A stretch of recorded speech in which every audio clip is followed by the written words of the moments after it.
Bismillahirrahmanirrahim. The Judgment Day, when every loved one will think only of themselves and flee. But there was just one good deed that could change everything.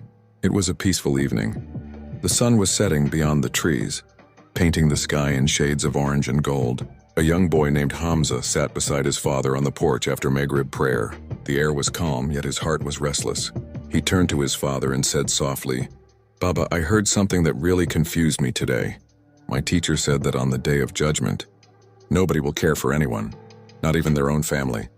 But you are my father. I love you so much. If you ever need good deeds on that day, I will surely give you mine. Why do people say no one will care about anyone? That sounds so strange and scary." The father smiled gently, placed his hand on Hamza's head, and said, "My lovely son, I know what you're thinking. You were speaking from a heart full of mercy and love, and that is how Allah created us in this world. But on the day of judgment, our hearts will not be like they are today. On that day, Allah will remove mercy from the hearts of all people, and everyone will think only about themselves." Hamza looked up, puzzled. "But Baba, why?" The father looked into the sky and began to explain slowly. "Because that day will be so terrifying, Hamza, that every soul will be afraid of their own record. Allah says in the Quran, يَوْمَ يَفِرُّ الْمَرْءُ مِنْ أَخِيهِ وَأُمِّهِ وَأَبِيهِ وَصَاحِبَتِهِ وَبَنِيهِ. On that day, a man will flee from his brother, and from his mother and his father, and from his wife and his children." On Surah Abasa 34-36, that means, "My son, even blood relations won't matter that day. Everyone will fear their own sins." Hamza's eyes widened. "Even if someone loves his father or mother?" "Yes," the father nodded. "Even then, because love in this world is mixed with hope and mercy.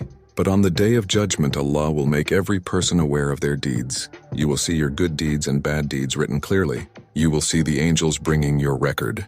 He paused for a moment, then continued, "Imagine, my son, that you have many good deeds, prayers, charity, Quran recitation, and just a few bad ones. You're happy that you'll enter paradise. But maybe once you hurt someone with your words, or mocked a person, or broke someone's heart, then what will happen?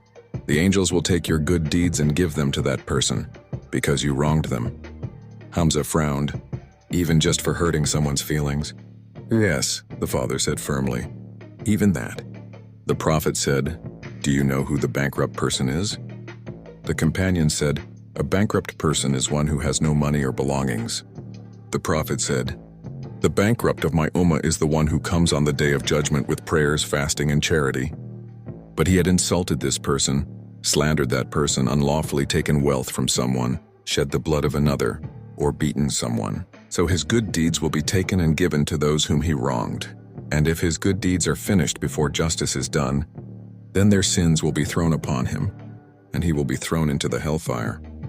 Sahih Muslim Hadith 20-481. Hamza's eyes filled with tears.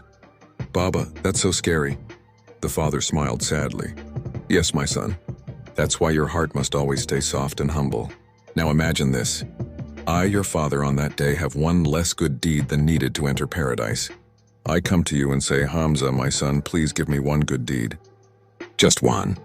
But you see that if you give me even one, you might lose your balance and risk hellfire. Would you give it to me?" Hamza looked down in silence. The father continued gently, "You see, my son, no one will be able to take that risk on that day. Even I wouldn't be able to give you one of mine.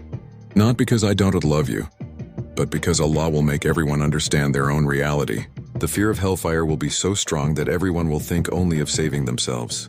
That is what the Prophet meant when he said, "Each person will flee from the people most dear to him, fearing that they might demand from him some of his good deeds."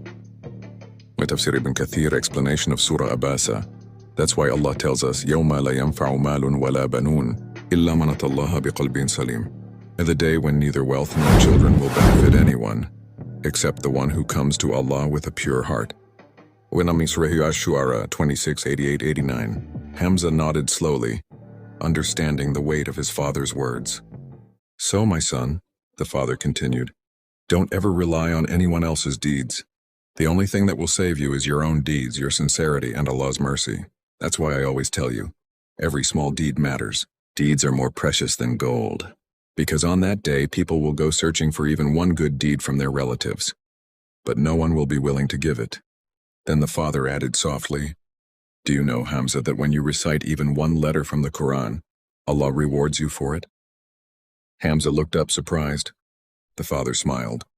Yes, the Prophet said, whoever recites one letter from the book of Allah will be rewarded with one good deed, and each good deed will be multiplied by 10. I do not say that Alif Lam Mim is one letter, but Alif is a letter, Lam is a letter, and Mim is a letter. Sunan al-Tirmidhi, Hadith 20:10. So when you recite Alif Lam Mim, you are not just getting 10 good deeds, you get 30 good deeds, because Alif is first letter, Lam is a second letter, and Mim is a third letter. Imagine how many good deeds you can earn every day just by reading Quran and doing small acts of kindness. The father looked into his son's eyes and said softly, My beloved son, build your own treasure of good deeds. Don't wait for anyone to help you on that day. Pray, recite Quran, be kind, forgive others, and avoid hurting anyone. Because one day when we stand before Allah, we will both be hoping for Allah's mercy, not each other's deeds. Hamza's face brightened, his confusion replaced by a deep sense of understanding. He hugged his father and said, Baba, from today, I will recite Quran daily and I'll be careful with my words. I don't want to lose even one good deed. The father smiled, patting his back gently. That's my son. May Allah make your heart pure and fill your record with light and good deeds, moral and reflection. On the day of judgment, even family bonds will not help. Only one's own deeds and Allah's mercy will. Every small good deed counts. Avoid hurting others, because their rights will be taken from your good deeds.